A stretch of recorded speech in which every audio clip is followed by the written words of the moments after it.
देखना ध्यान से। एक कंटेनर है और इसमें 1 ग्राम NaOH लिया है, 1 ग्राम Na2CO3 लिया है और 1 ग्राम NaHCO3 लिया है। यही सेटअप, स्टैंडर्ड सेटअप है ना, यही तुम्हें मिलेगा। ज़्यादा से ज़्यादा क्या हो सकता है कि Na की जगह क्या लगा दो, K लगा दो, और तीनों में कोई दो ले लो, ठीक है ना। अब इसके ऊपर ना हम HCl ऐड करते हैं, 1 नॉर्मल HCl ऐड कर रहे हैं, समझ रहे हो। तो ये जो प्रोसेस, इसी को क्या बोलते हैं, टाइट्रेशन, है ना। क्या बोलते हैं इसको, टाइट्रेशन।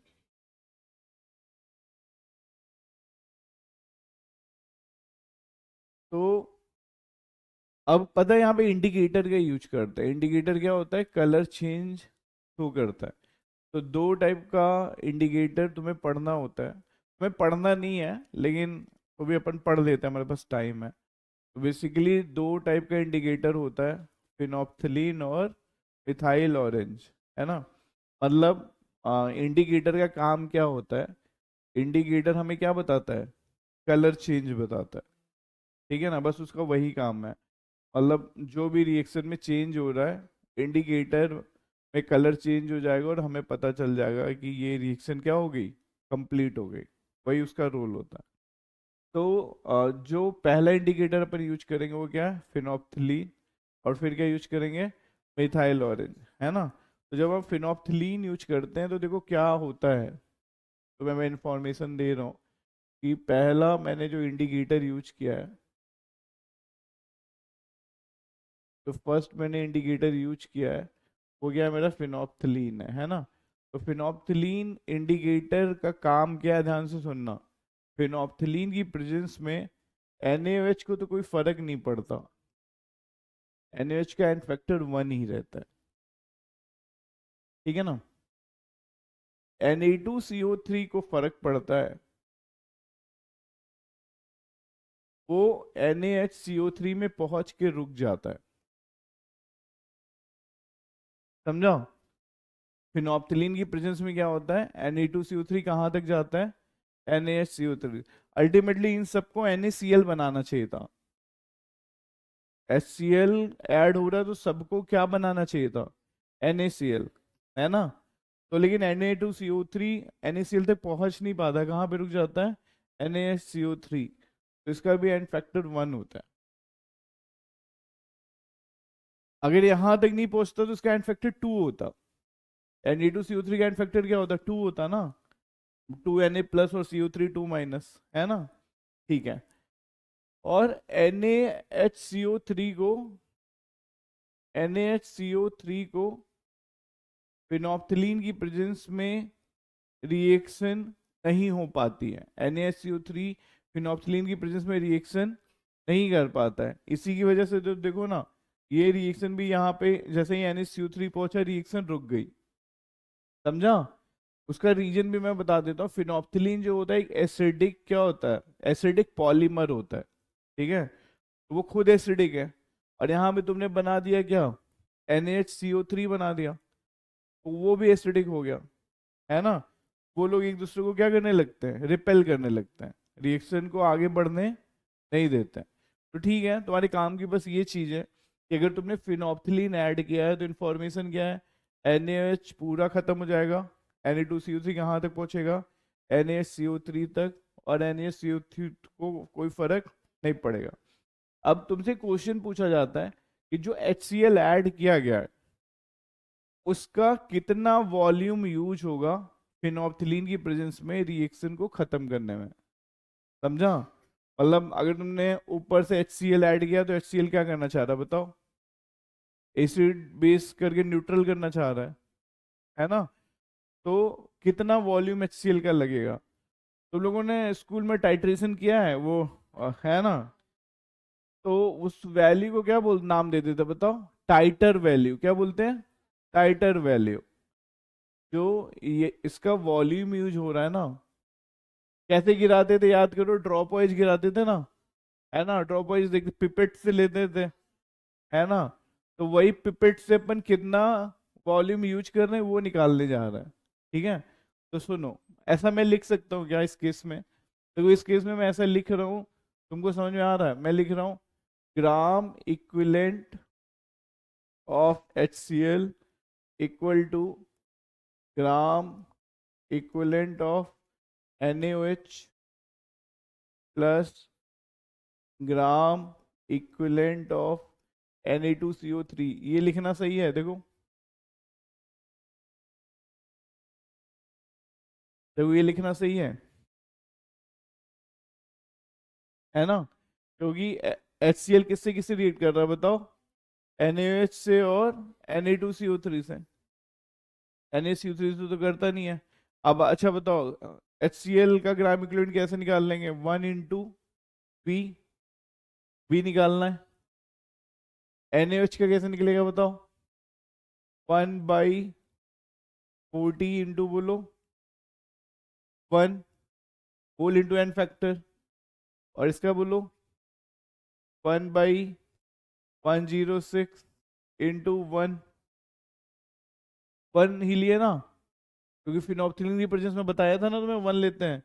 और ये कितने में आ रहा है? मिलीलीटर में आ रहा होगा, लीटर में आ रहा होगा, क्योंकि देखो ना, ये पूरा मोल इंटू एन फैक्टर है ना, तो यहाँ पे वी किस में आ रहा होगा?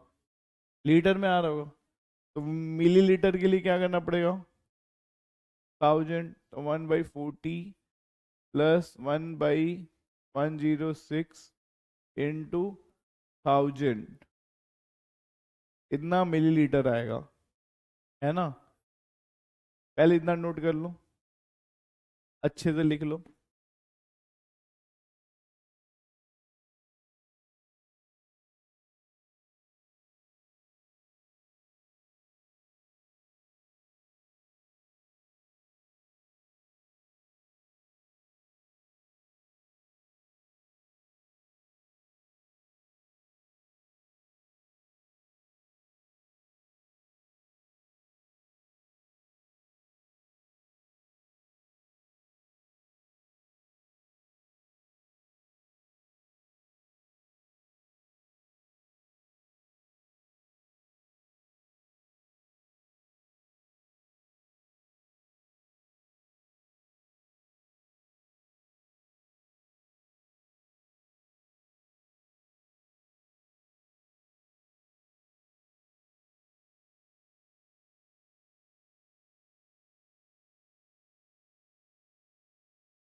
ये सॉल्व करने पे कितना आएगा अप्रोक्स?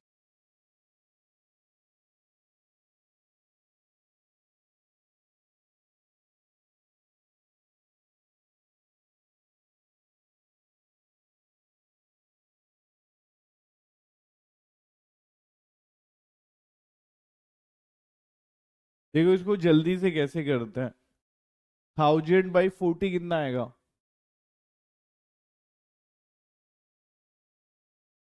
1000/40 कितना आएगा? 25 ml प्लस 1000/106, 10 ml से थोड़ा सा कम होगा, 9 पॉइंट समथिंग, मतलब answer something 34 point something ml आएगा। समझा? देखो कितना आसानी से हो गया, है ना?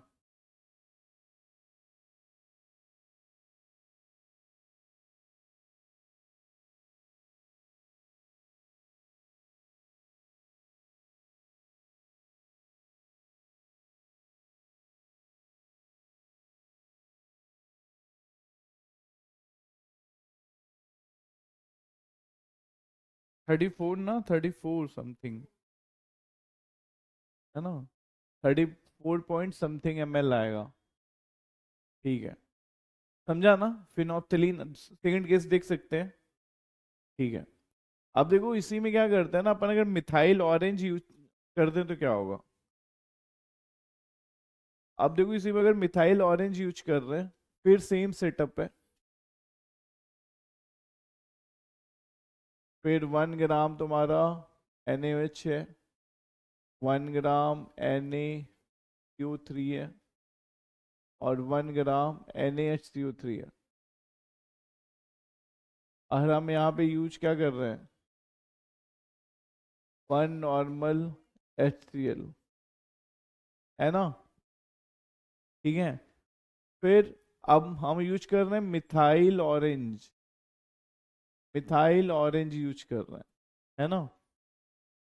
अब मिथाइल ऑरेंज जो है उसकी प्रेजेंस में क्या होता है, NaOH का एंड फैक्टर 1 होता है, Na2CO3 का एंड फैक्टर 2 होता है, और NaHCO3 का एंड फैक्टर 1 होता है। सही है? पूरा का पूरा न्यूट्रलाइज हो जा रहा, सब कुछ देख रहे हो? मिथाइल ऑरेंज की प्रेजेंस में क्या हो जाएगा, सब कुछ पूरा न्यूट्रलाइज हो जाएगा। ठीक है ना? तो हम लोग क्या कर सकते हैं फिर बताओ, gram equivalent of HCl equal to क्या लिख सकते हैं बताओ, gram equivalent of NaOH plus gram equivalent of Na2CO3 plus gram equivalent of, बोलो, NaHCO3।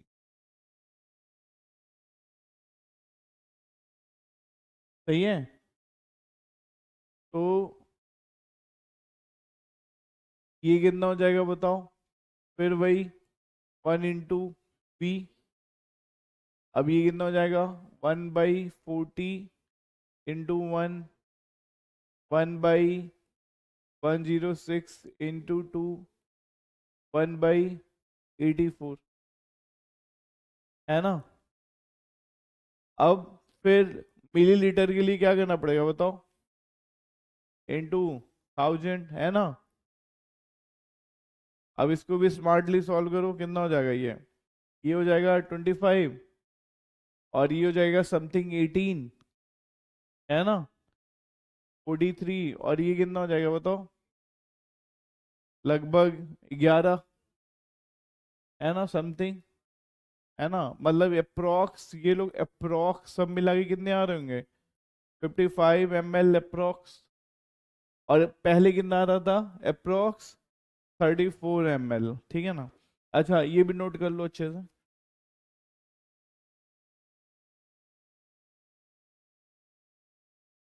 बेसिक होगा ना, तभी तो खत्म कर रहे हैं पूरा। NaOH और HCl तो अपने आप ही है ना, वो स्ट्रॉन्ग एसिड स्ट्रॉन्ग बेस है, उनको किसी की हेल्प की जरूरत नहीं है। हाँ मतलब जो वीक होता है उसको किसी से compete करना होता है ना, NaOH तो क्या है, स्ट्रॉन्ग बेस है, वो तो Na+ और OH- में ही एग्जिस्ट करता है, किसी प्रेजेंस में उसको कोई फर्क नहीं पड़ेगा। तो मैं याद दिलाता हूँ, तुमने आयनिक इक्विलिब्रियम पढ़ा था, तो आयनिक इक्विलिब्रियम में जो स्ट्रॉन्ग बेस होते थे वो तो पूरा डिसोसिएट हो जाते थे, वीक एसिड बेस क्या करते थे, इक्विलिब्रियम में रहते थे, वो दोनों साइड जा सकते थे, उनको फर्क पड़ता है किसी की प्रेजेंस का। बेसिक है, मतलब वही मैं बोल रहा हूँ ना कि फर्क किसका पड़ेगा, जो वीक होगा। जो स्ट्रांग होगा उसको किसी की प्रेजेंस का फर्क नहीं पड़ेगा। इक्विलिब्रियम आगे पीछे कब शिफ्ट होता था, याद करो, ली चैडलियर प्रिंसिपल था ना। हाँ, तो वो किस पे असर करता था, वीक एसिड और वीक बेस पे, है ना। स्ट्रॉन्ग एसिड स्ट्रॉन्ग बेस पे किसी की प्रेजेंस का फर्क नहीं पड़ता है।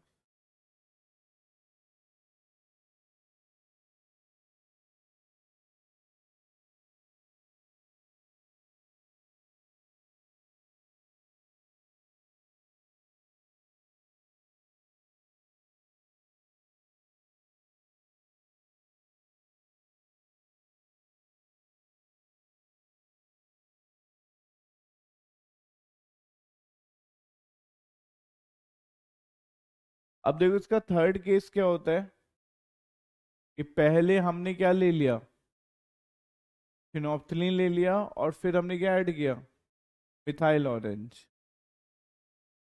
सेम सिंपल में पहले हमने फिनोप्थलीन ले लिया और फिर हमने क्या ले लिया, मिथाइल ऑरेंज। तो अपन थर्ड केस देखते हैं, है ना। ये लिख लिया सबने।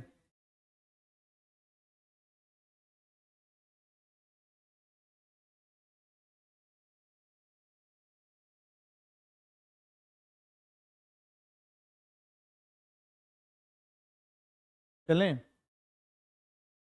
देखो, अब इसी सिंपल में थर्ड केस है। थर्ड केस में क्या है कि पहले हमने लिया है फिनोप्थलीन, और फिर सेम सिंपल में लिया मिथाइल ऑरेंज। तो देखो सिंपल में सिचुएशन क्या होगी, सिंपल में सिचुएशन क्या होगी कि तुम्हारे पास NaHCO3 बने होंगे कुछ, जो कहाँ से आए होंगे, Na2CO3 से आए होंगे कुछ NaCO3। और ये कौन से वाले लोग होंगे, ओल्ड वाले होंगे, ये न्यू वाले होंगे जो न्यू बनेंगे, ठीक है ना।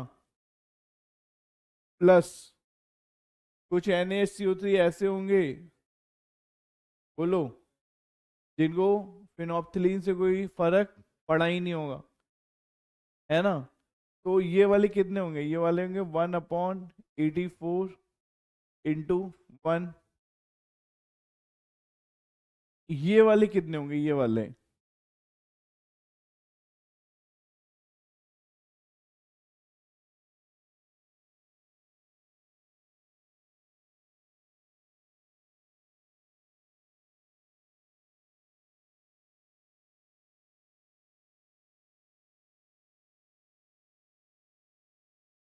हाँ, क्योंकि ये वाले इससे मिले हैं ना, तो जितना ग्राम इक्विवेलेंट इसका होगा उतना ही इसका होगा, इसी से बन के आ रहे हैं ना।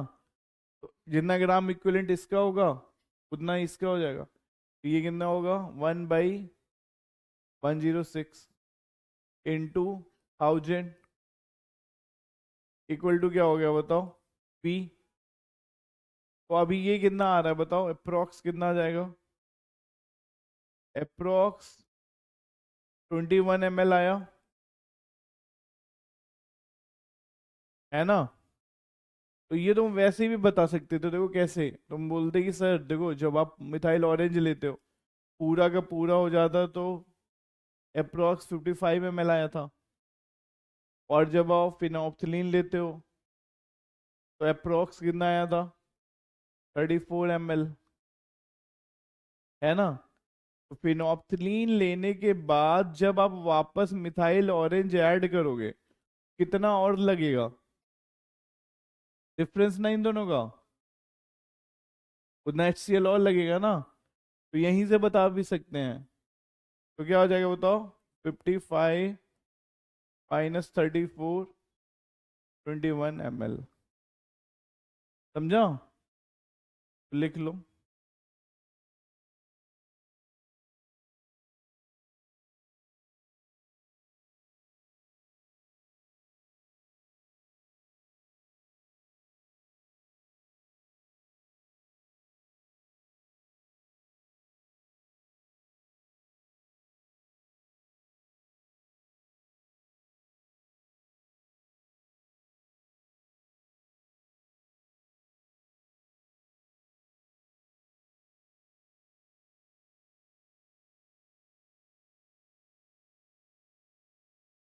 पूछो पूछो पूछो। किसमें? लिया ना N factor into one. One multiply करेंगे तो सेम ही आ जाएगा ना।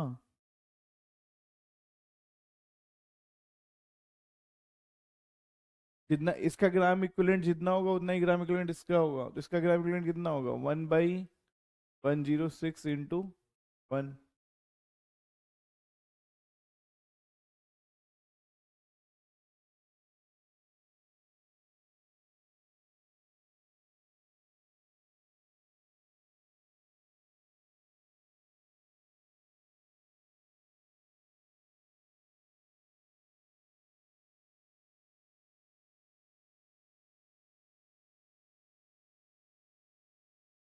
Methyl orange.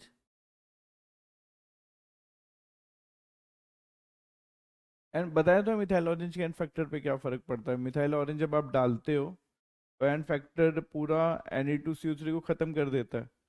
अभी जब हमने मिथाइल ऑरेंज डाला तो बचा ही क्या था? NH CO3 ही बचा था। तो उसका एन फैक्टर तो अब हो ही क्या सकता है, मैक्सिमम वन। NH CO3 का तो एन फैक्टर अब एक ही हो सकता है ना, कि जो उसका एक एच है वो क्या हो जाए, खत्म हो जाए। शुरू में अगर तुम डालते हैं Na2CO3 में तो उसका एन फैक्टर कितना आता? तो दो Na2CO3। लेकिन अगर तुम फिनॉप्थलीन डालोगे तो कितना हो जाएगा? वन। समझा? है ना? अच्छा अब एक बार बताओ कि DPP कितने लोगों के पास है? हाथ उठाओ। बहुत कम लोगों के पास है। नहीं लेके आए हो। अच्छा ठीक है, DPP सॉल्व कर लेना। कुछ डाउट होगा तो पूछ लेना। अब एक चीज और था, ओलियम सिंपल, वो भी लिख लो। ओलियम सिंपल बताया था।